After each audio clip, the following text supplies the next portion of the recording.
500 आपका खर्चा हो गया, 500 आपका बच गया। अगर हम इसको 30 से मल्टीप्लाई करें, मतलब एक माह में 30 दिन होते हैं, तो ये तकरीबन 15,000 बन जाएगा।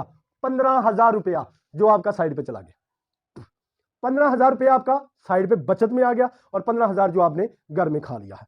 इसमें चले बिल फर्ज की बात कर देते हैं। फर्ज इसमें तकरीबन आप ऐसा कर लें 2,000 से 3,000 आगे पीछे कर लें, जिसमें कोई भी कमी बेशी होगी, या मंथली 1,000 रुपया बिल निकाल लें बिजली का, कुछ नहीं हो गया, बिजली का बिल निकालें, कुछ भी कर लें, आपका तकरीबन 13,000 आ गया, यानी कि 13,000 रुपया आपने एक माह में बचा लिया। अब अगर इसी 13,000 को लेके चले एक साल में, जो आपने कुर्बानी दी है, एक साल पूरा आपने अपनी ख्वाहिशात को दबा दिया है, कोई बर्गर नहीं खाया, कोई बोतल नहीं पी, कोई जूता नहीं खरीदा, कोई कपड़ा नहीं खरीदा, घर की जरूरियात को बंद कर दिया, मोटर को बंद कर दिया, फ्रिज को बंद कर दिया, मतलब तमाम अपनी ख्वाहिशात की, अपनी सहूलियात की जितनी भी जरूरियात थी उनको आपने बंद कर दिया, सब्र किया, मुश्किल काटी, मेहनत की। अब उस पूरे साल की जो आपको इनकम आई, बचत आई, जो आपको फायदा आया, वो कितना हो गया? अब देखें, ये 13 है, आप 13,000 को 12 से अगर मल्टीप्लाई करते हैं, इनको आपस में मल्टीप्लाई करते हैं, तो आप खुद सोच लें ये कितने पैसे बन जाएंगे। ये मेरे ख्याल में कितने बन गए? 12, 1,20,000 और 12 3 36, ले जी, ये तकरीबन 1,50,000। लो जी, ये तकरीबन 1.5 लाख रुपया बन चुका है। अगर आप इन दोनों को दोनों को मल्टीप्लाई करते हैं, मेरे ख्याल में तो इतना ही है, फिर भी हम एक दफा चेक कर लेते हैं ताकि मजीद कंफर्म हो सके। 13,000 को हमने मल्टीप्लाई करना है 12 के साथ, तो ये हमारे पास कितना आ गया? 12 3 36,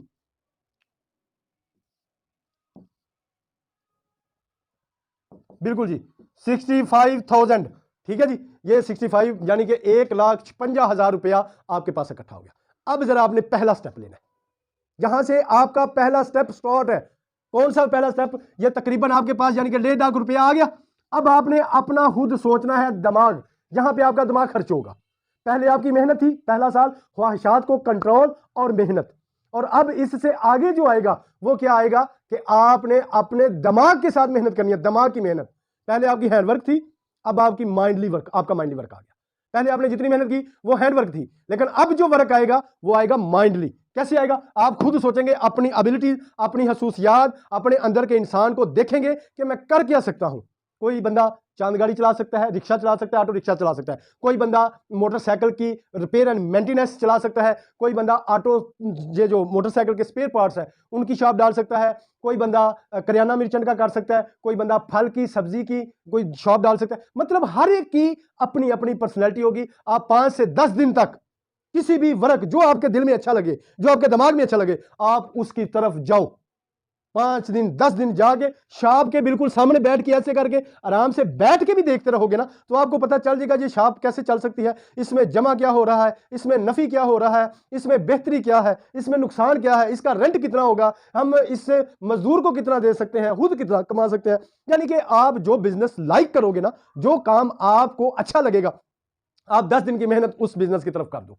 आप 10 दिन उधर काम पे जाओ, अगर आपको अच्छा लगे तो उसके अंदर जाओ, उसके साथ बैठो, बैठ के उसको देखो, उसको समझो, ताकि आप लोगों को समझ आ सके कि ये काम है क्या।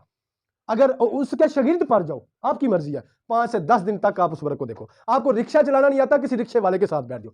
तो भाई ये 1.5 लाख रुपया जो है, ये आप किसी शॉप में डाल सकते हैं, किसी रिक्शे वाले मतलब किसी कोई रिक्शा ले सकते हैं, कोई सब्जी की शॉप डाल सकते हैं। जब आप ये वाला काम कर लिया आपने, यानी कि आपने मजदूर से पहला स्टेप जो है वो एक शॉपकीपर में ले जाए। यानी कि फर्ज करो आपने एक शॉप डाल लिया, दुकान डाल लिया, करियाने की दुकान डाल ली है, या आपने कोई रिक्शा ले लिया है जिसके ऊपर 1.5 लाख रुपया आपने खर्च कर दिया। आपके पास थे ना, आपने बचत की ना, आपने एक पूरे साल की कुर्बानी दी ना, उस पूरे साल की कुर्बानी के बाद आपको जो प्रॉफिट आई वो कितनी आई है? 1.5 लाख रुपया, 1,50,000। उसके आपने क्या डाल ली? शॉप डाल ली।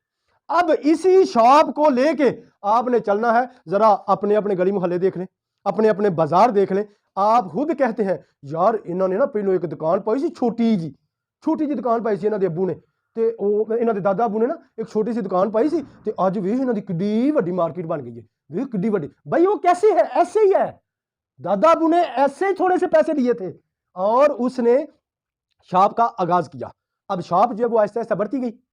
उसका बेटा आ गया, उसका बेटा बैठ गया, बेटा फास्ट माइंड लेके आया, अपने वालिद से थोड़ा सा माइंड उसने फास्ट किया, उसने फास्ट बिजनेस किया। उसने पापा जो थे, जो उनके वालिद साहब थे, वो परचून का काम करते थे और बेटा आया 2-4 क्लासें पढ़ के आया, दिमाग तेज लेके आया, थोड़े से पैसे पास भी थे। दादा अबू ने जब शुरू की उनके पास लाख से 1.5 लाख रुपया था, थोड़े पैसे थे, उन्होंने छोटी शुरू की। अब जब बेटा आया इतनी देर में कैलकुलेशन और सेव हो, मतलब रकम और सेव हो गई। अब चौके पैसे, ज्यादा पैसे, जब ज्यादा पैसे होंगे तो वो बेटा ज्यादा पैसों के साथ होलसेल का काम शुरू करेगा।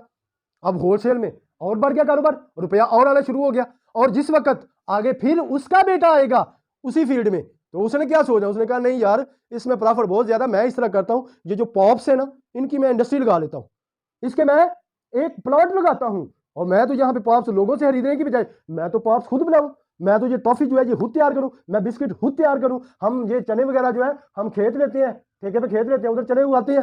क्यों? पैसा आया, दादे ने शुरू किया, पोता उसको आगे चला रहा है, और उससे आगे उसका बेटा, उसका नस्ल दर नस्ल इसी तरह अमीर जो है अमीर से अमीर तर होता जा रहा है, और गरीब जो है वो अपनी ख्वाहिशात को लेकर गरीब से गरीब तर होता जा रहा है, सिर्फ ये खसूसियात ये अपनी ख्वाहिशात की वजह से।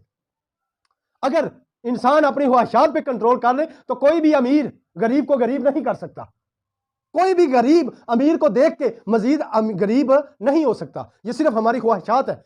जब हम देखते हैं हमारा जो हमसाया है वो अच्छे हाथ से कपड़े पहन के निकल रहा है, वो कंघी पाउडर तेल हर चीज उसने, क्या बात है जबरदस्त, तो हमने क्या करना, जाके अपनी मामा को कह देना, मामा मैनू नहीं पता, मैं नहीं, मैं मुझे भी वो वाला ड्रेस लेके दो, वो जो पैंट शर्ट वो पहन के जा रहा है मैंने भी वो पहनी। क्यों? ये हमारी ख्वाहिशात है।